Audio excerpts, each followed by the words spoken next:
All right, we are back. It's another edition of the PennLive Wrestling Podcast. I'm Dustin Hockendsmith, joined this time around by Gettysburg coach Chris Haines and Montana DeLawder, a four-time state champ, third place finisher recently at last month's Fargo Nationals. Kind of one of the faces of this Pennsylvania wrestling movement. I'm sorry I had to say third place finisher at Fargo. I know we wanted That's more than right. that, right? Yeah. Well, Thanks. Now I got to deal with that the rest of the night.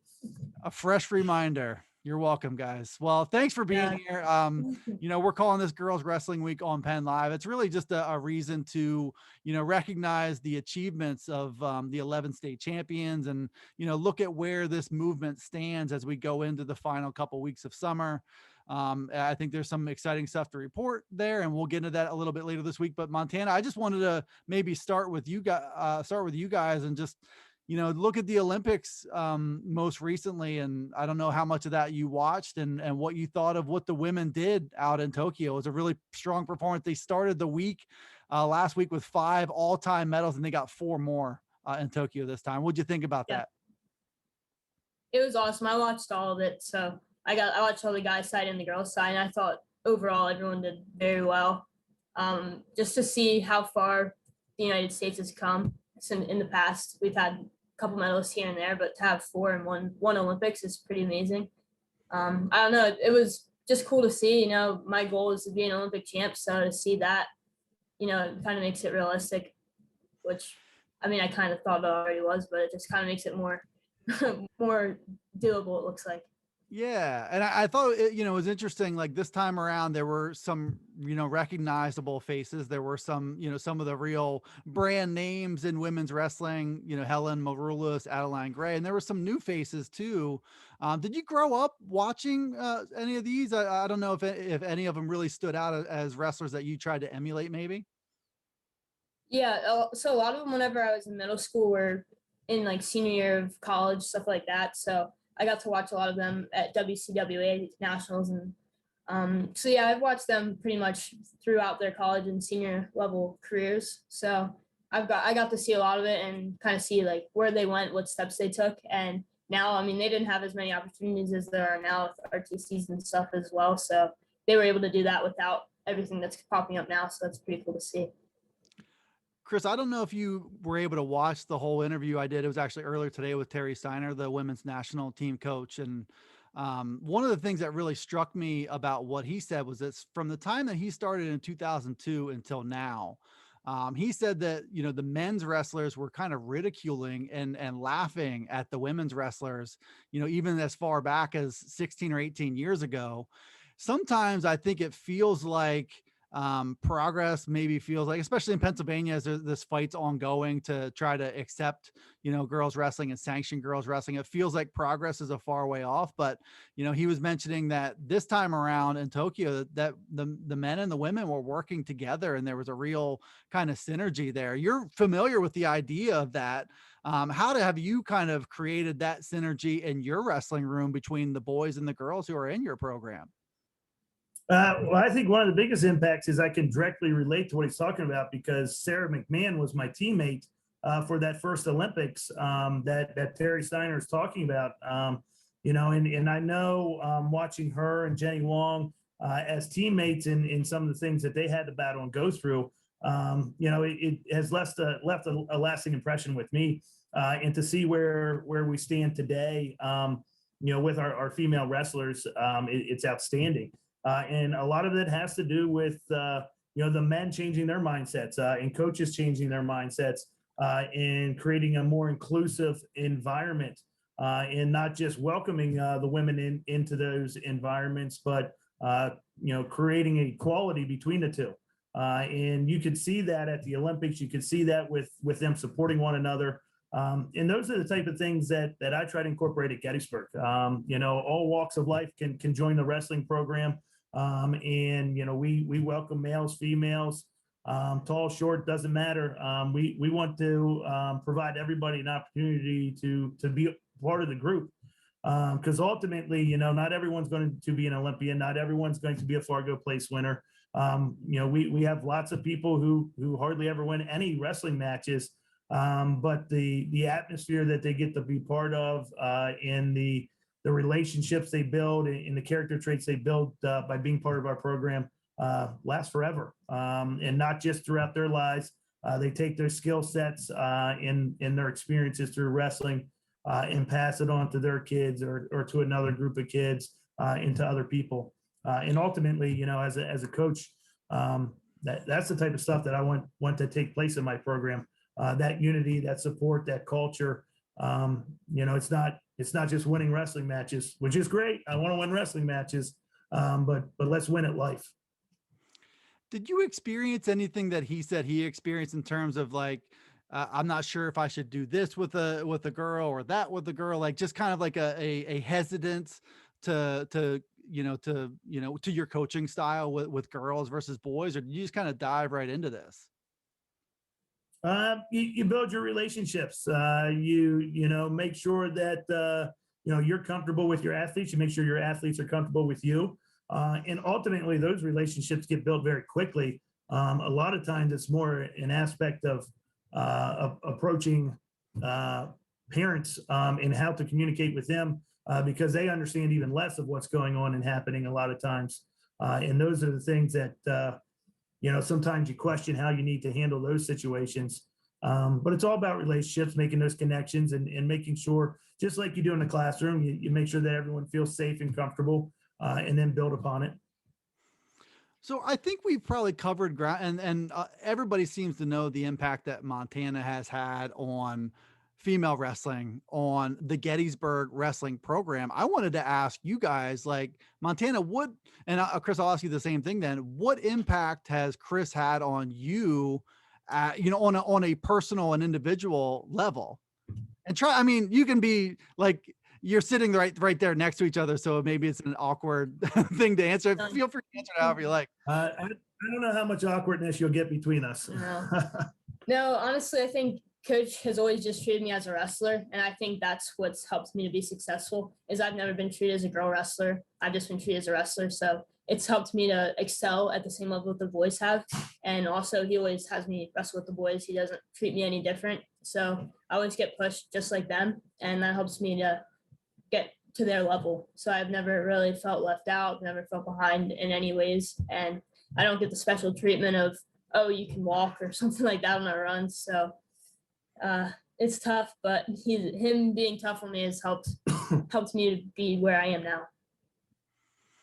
And Chris, I think similarly, like, I think you've probably seen a lot of growth from Montana. How has she helped you become a better coach? Because she has been so willing to get in there and not wanted to be treated any differently and responded to hard coaching the way that she has.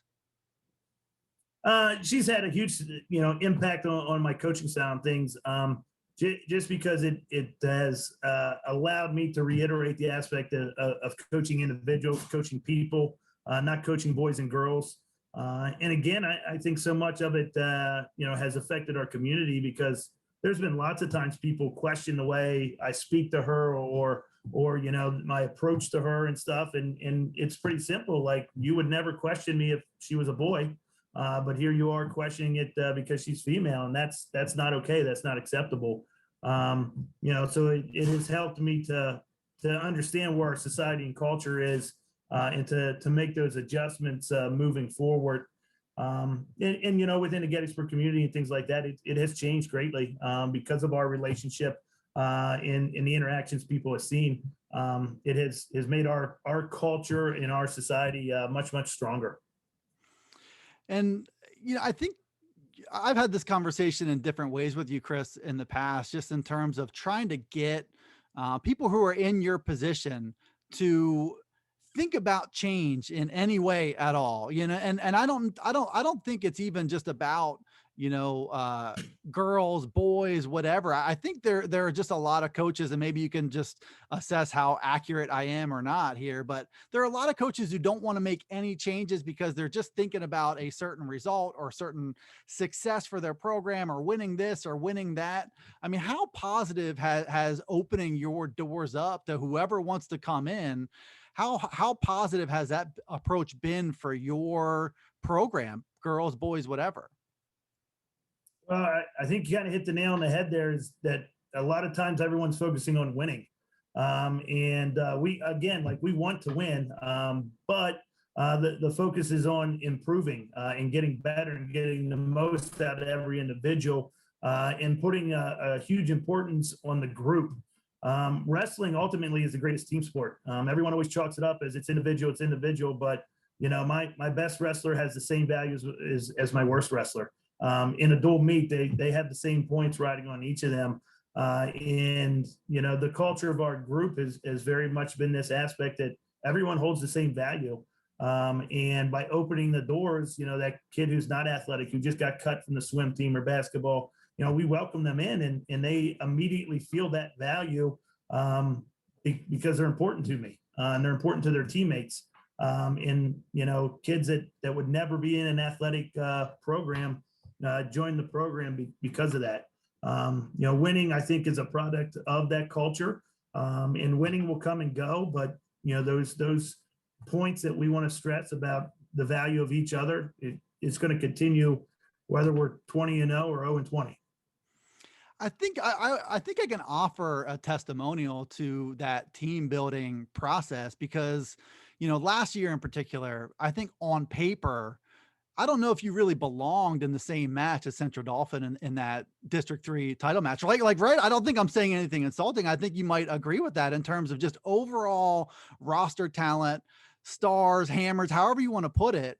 But the energy and the tone that you guys set in that match, that you weren't going to be outworked and every point was going to matter. I thought that was a really impressive thing. I mean, ultimately you didn't get the outcome that you wanted in that, but you guys made it incredibly difficult and fought for everything in that match. I don't know at what point I lost you, but you guys were both like, you just got done insulting us that we didn't belong in the mat with Central Dauphin. Okay. Yeah, that's right. I had more insults that you guys might've missed. Let me cue those back up real quick. No, but I mean, I think the general point was, and it was so funny because you guys froze and I thought I might've lost you, but I kind of continued anyway, but the screen froze and you both had this smile on your face. Like, all right, buddy, let's see where this is going. But I mean, it is like, I think there were a lot of people who probably didn't give you much of a chance, but you guys made that a match by that teamwork that you were describing. You want to take it? Oh, All right, go for it. Go. I said go ahead. All right. It's kind of been like that for the last several years, even. When we were in York Adams too, we had good record. We did well, but we didn't get a lot of respect because our schedule was weak. When we moved up to York Adams 1, like our first match of the year was Dallastown, and we lost in a tie. And I remember that night, Coach Gable was just like, where did you guys come from? We had, we were going to beat you by 20 tonight, things like that. But that's very much the makeup of our team. We don't have superstar individuals. We aren't coming like Central Dauphin with all these state qualifiers, medalists, things of that nature. We're coming with the most well-rounded team that we can put together in a group of kids, whether male or female, that are going to leave it on the line for each other. And that's kind of been our Gettysburg program here for several years now. And I'm sure it'll continue like that just because that's who we are. Montana, if I can shift gears with you, you mentioned sort of at the top here that, ultimately the goal is to be an Olympic champ. What do you see as the steps now? And I'll get to, you kicking off your college career shortly, but just your development. What are the next things in line for you? Physical, technique, mental, whatever the case is. I think it's a little bit of everything. Honestly, I have to pick a weight because Olympic weight is 57 kilos or 53 kilos. I'm kind of in between size wise. So I gotta, as I get older and mature physically, mentally, maturity is going to be a big part of that. And also be in college the next round. It's only in 3 years. So kind of see where I'm at there. But I think right now it's kind of hard to tell just because I am only 18. So I'm still growing and stuff. So it's kind of hard to tell where I'll be at, but yeah, I think a little bit of everything. If I want to be there, I'm going to definitely have to improve it in all aspects. So how excited are you? We touched on this last week when I talked to you. How excited are you to be going off to King's University, which is in Tennessee, and how equally upset are your parents to be sending you off down there? My mom randomly cries like all week, this whole week. But I'm excited. I've been, getting everything together, but I'm excited. It's a good team. I know there's actually girls already there that were training this morning, but they just got there last night and already training this morning, so it kind of shows the mindset. And they're all together. They all picked a time and went out together, so it shows the team aspect that it's pretty similar to what we have here, which is why I picked it. So I'm excited for that. So as that chapter's beginning, Montana, are you able to look back on this, in particular 4-year chapter, wrestling varsity and being part of the growth of a sport? I mean, I think there's going to be some elements of this that you can really look back on your entire life and be proud, A, that you did it, and B, that you helped bring something along that at some point in time, we'll see how long it takes, but at some point in time is going to materialize into opportunities for little girls that maybe didn't really exist for you. How proud are you of the work that you've done just on all of those fronts? I'm proud to see it getting as big as it is and moving forward. I think, it's not going to be too long before there is a state tournament. So that's just exciting. I'm honestly more excited for all the opportunities that all these people are going to have moving forward more than anything. Chris, what's next here? I mean, what do you think needs to happen in order to kind of speed this thing up a little bit? I know, you come from a different perspective of just being, you're not going to put on an administrator's hat. I mean, this is the level where this thing is at, which, as you sort of lamented earlier, there's only so much you can do, and you wish you could simplify this, but what are the keys here to moving forward and getting other coaches, other programs, other athletic directors, getting everybody on board with this? Ultimately the key are your coaches. Coaches have the ability within their schools to push things through, to ultimately, push the right buttons of athletic directors of the community. But coaches have to be willing to make it happen. It truly is a life wrestling match here. Do you want to get the takedown, or don't you want to get the takedown? Are you going to do what it takes, or are you just going to say, well, I tried and it didn't happen? David Taylor's going to find a way to win at the end of the match. Gable Stevenson's going to find a way to win at the match. Are the high school coaches in Pennsylvania going to find a way to add girls wrestling? Because I do not see the political mainstream standing there telling high school coaches in Pennsylvania, no, you can't add girls wrestling. If enough coaches push for it, they'll get it added at their schools. And once it's added at their schools, the PIAA will sanction it, and we'll have a girls' state tournament. I think, to borrow your analogy, I think there's a lot of coaches who are in the match here, but they're waiting for the ultimate tiebreaker period.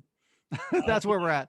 I'm tired of watching heavyweights wrestle. I want to get some 125 pounders out there and get some flurries going.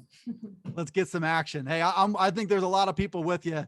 As Chris Haines from Gettysburg High School head coach, really one of the big advocates, just in the room of girls wrestling and pushing the sport forward, just hands on and just down and dirty. Montana DeLawder, one of the key parts of your Gettysburg program, one of the key parts of this girls wrestling movement here in Pennsylvania. I appreciate you guys jumping on here and sharing your thoughts about where things are and where you're going with wrestling. There's exciting things ahead for you there, Montana. Thank you. Thank you for having us. Thank you, guys. And I appreciate everybody tuning into this PennLive Wrestling Podcast as part of Girls Wrestling Week here on PennLive. Thanks for tuning in. We'll see you next time.